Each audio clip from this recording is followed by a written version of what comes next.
Welcome to Let's Make Waves podcast. I'm Rana Al-Basri Mahawad, and this is episode 2. Hi, everybody. Thank you so much for tuning in. Great to have you here. For anyone who is new to my podcast, thank you for joining.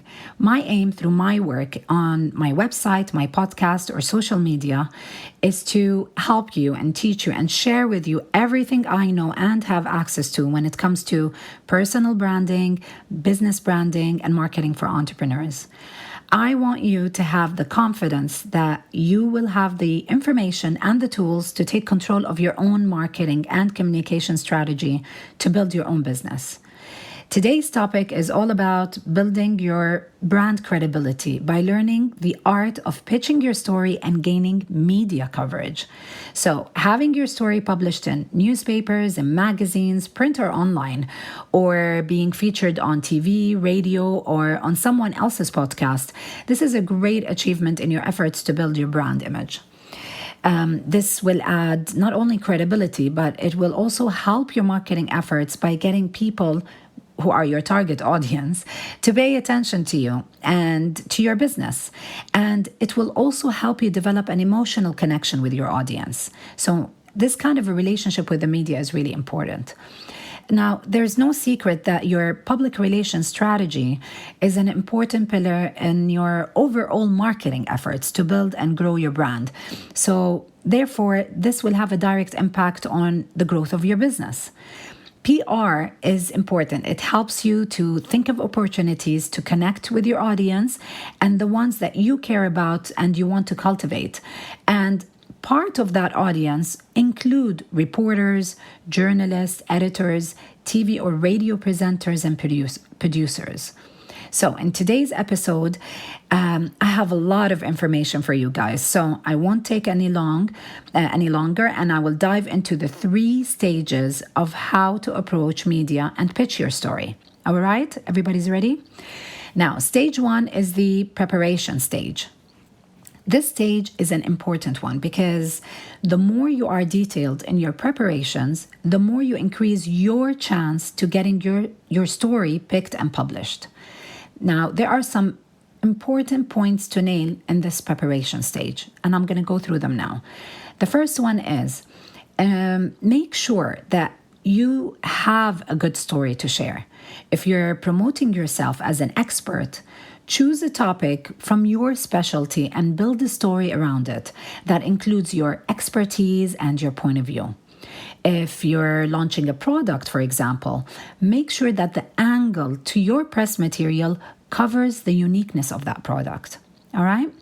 The second point is researching. Okay, so research the different media outlets out there in your market and find out which ones are suitable to carry your news, and from that, build a media list. Now, make sure in your research that it is extensive and don't include any media outlet that will not find your news interesting, especially if it is something that they don't talk about. Okay, so be very aware of the audience who consume that media outlet. And your media list, it's not about length. It shouldn't be long or, it's full of numbers. It should be concise to the media that are relevant to your business, to your brand, to your product. My third point is from your media list, start subsegmenting.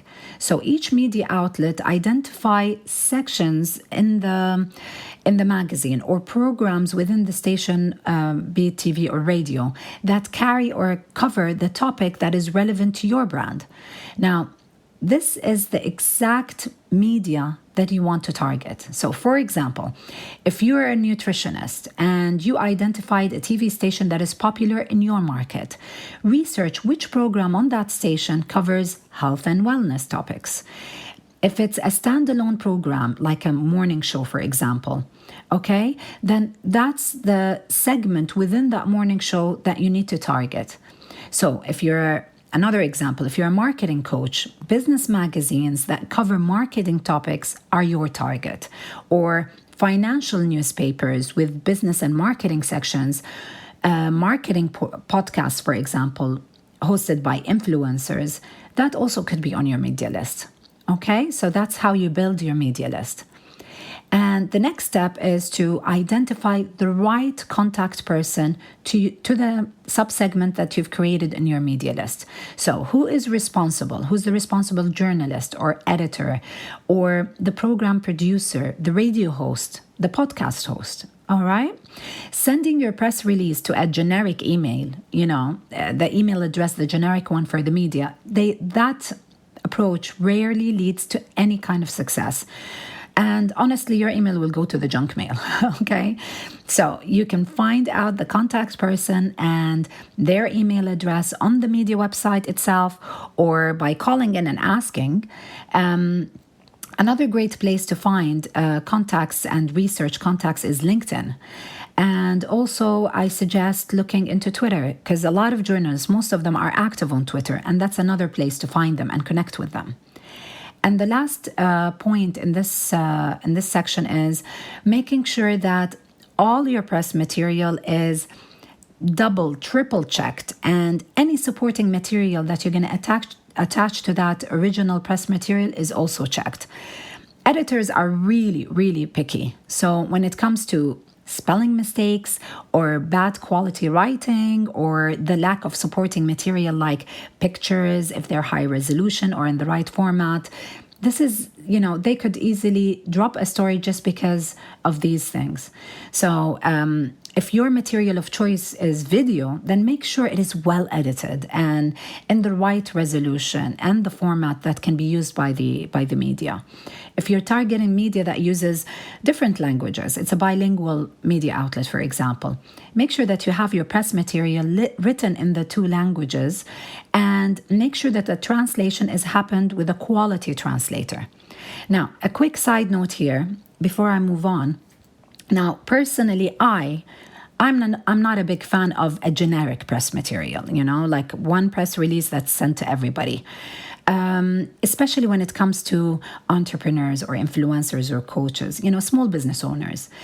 Yes, there are pieces of information within your press material that is communicated to all of the media on your media list. But out of experience, I believe that creating a story angle unique and specific to each media title is powerful because journalists can recognize if that's like a generic press release, and respectable editors or respectable media titles, they usually don't carry such kind of stories. So by crafting a specific angle to important media outlets, at least to them, you can increase your chances of acing a publishing opportunity. All right, so please keep that in mind. Now, before I move to stage 2 of the process, I want to let you know that with this episode, I have a free resource that comes along and that you can download. My aim is to always support you with your marketing and branding journey by giving you a free resource with every episode podcast, whenever it makes sense, of course. So for this episode and for this topic of today, how to approach media and pitch your story, the free resource is a checklist of what to include and what to write in your press material. I will also include a list of what you should not include or write in your press material, okay? So this free resource, you can download it by visiting the episodes page on my website, and that's ranamawad.com/2, just the number 2. So ranamawad.com/2. Now, moving on to stage 2. Now, stage 2 is the pitching stage. So once your media list is ready, your press material is ready and created, it is time to pitch your story. All right. And here's this is an exciting stage because that's when you start communicating with these media people. And with this stage comes important points to nail as well. So I'm going to go through them. It's 3 major ones. The first one is to write a pitch email. So make sure that it is concise and to the point. Remember, editors are really busy. So if you are sending them an email to pitch your story, you want them to open that email and read it and be interested in your story. So remember certain things to put in the email, like write an irresistible headline. The headline has to be really catchy. All right. Your introductory paragraph, make sure that it sums up the gem of your news. So it should answer important things: the who, the what, the why, the when, and the how of your story. All right. The third thing is make sure that you provide information of all the supporting material you have. So that press material comes with a picture, the picture is attached, or that press material comes with a video and the video link is attached for them to download. And when you're attaching the media, the press material and all the supporting material, make sure that the links or the attachments work and the format is correct. And don't forget to provide your contact details and any kind of information that makes it easy for that journalist or that editor to connect with you and take further information. All right, so that's the important part of the pitch in your email. Now, if you're doing your pitch through a phone call, you're calling the editor or you're calling the journalist, make sure that you write that pitch email or that pitch document and put it in front of you so that when you're talking to them, their time is valuable, so is yours. So you need to win them fast. So when you're talking to them, you're giving them the concise information, you're introducing yourself, you're telling them about the topic that you want to share with them. And it's very clear in the first few minutes of your chat with them. So that pitch email or pitch document is really important. And the last point is, if you're launching a new product, for example, send that product with the press material to the editorial team so they can test it and write an honest review. And if you're sending that product, make sure that your product is, high quality and in good shape so that you get a good review. All right.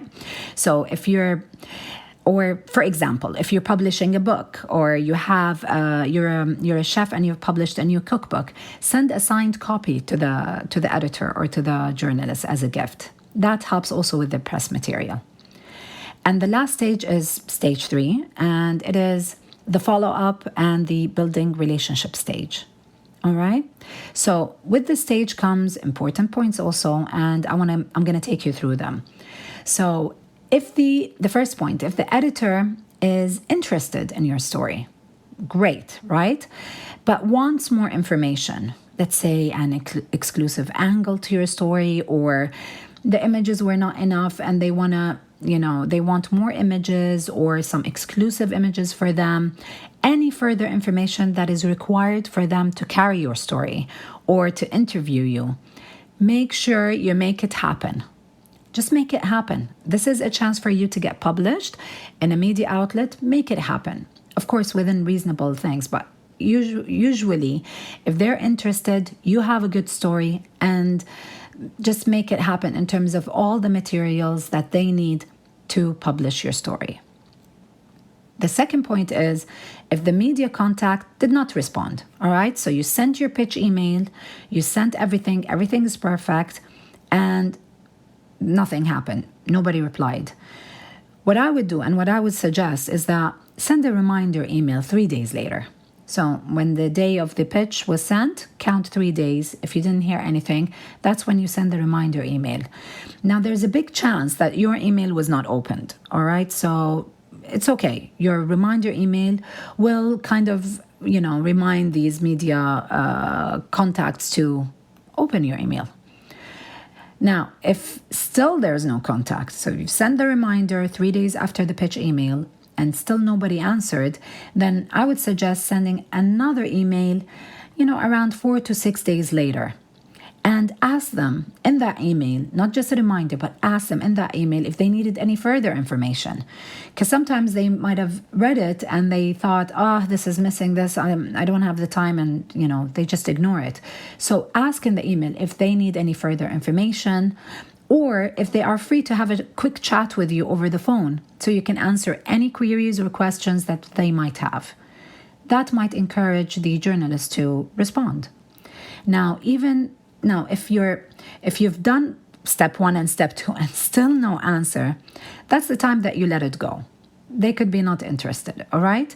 But what I would suggest you to do is that you go back to the stage 1 and check again on that contact that you put in your media list, just in case you have the wrong contact for a person, the wrong email, or the wrong details. So just check if stage 1 you've done any mistakes, and that could be the reason that nobody's responding. All right. So these are the steps that you can use when nobody's answering from the media side.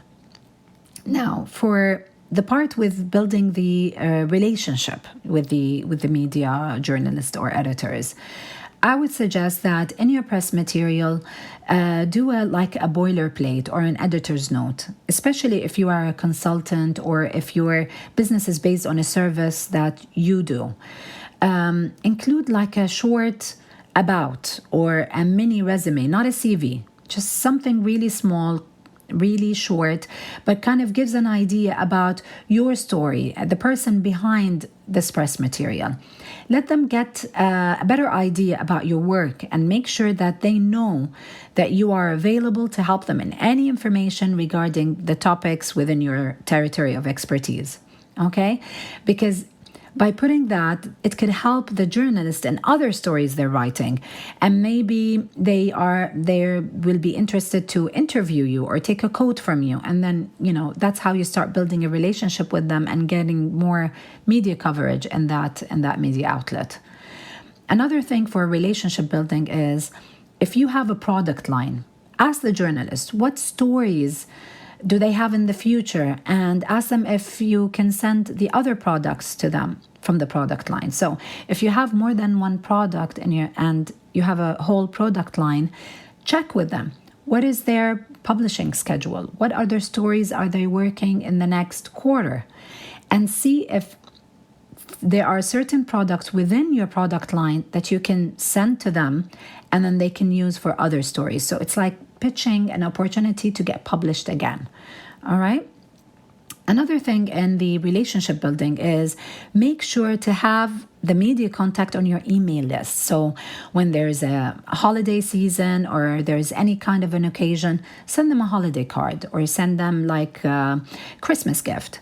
But make sure that it is within the ethical circle. So it's not something that looks like, I don't want to say, but it looks like a bribe. It's just a small gift, like, I don't know, a fruit basket or something at the end of the year, like a chocolate box on Christmas or something like that. So, so that's part of the relationship building. Something else that I'd share with you is that if your story, let's say your story was rejected, all right, genuinely ask the journalist what was missing in that story. Thank them for their time and take note of that. Take note of their feedback and make sure that next time when you send something, it is as per their requirements. It could be a story angle, or it could be something within the writing or the material, the supporting material that comes with your press material. So you need to understand, because this is not something that is like a hit and a miss. You want to cultivate that relationship with them. You want them to get to know you, and you want to be in frequent connection with them. So ask them genuinely, why did they reject the story, and really take note, and that's part of the growth. Just make it better next time. Another thing that I would suggest is, now with the rise of social media, find them on the social platforms that they use, like if they're on Twitter or Instagram, or find them there and follow them and interact with them on social media. Let them see you there.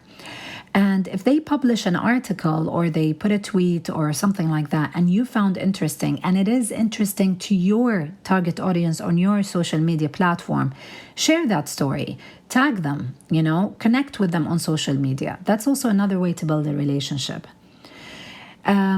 Okay, guys, don't forget to download the free resource that comes with this episode, because it complements building the relationship and pitching your story to the media.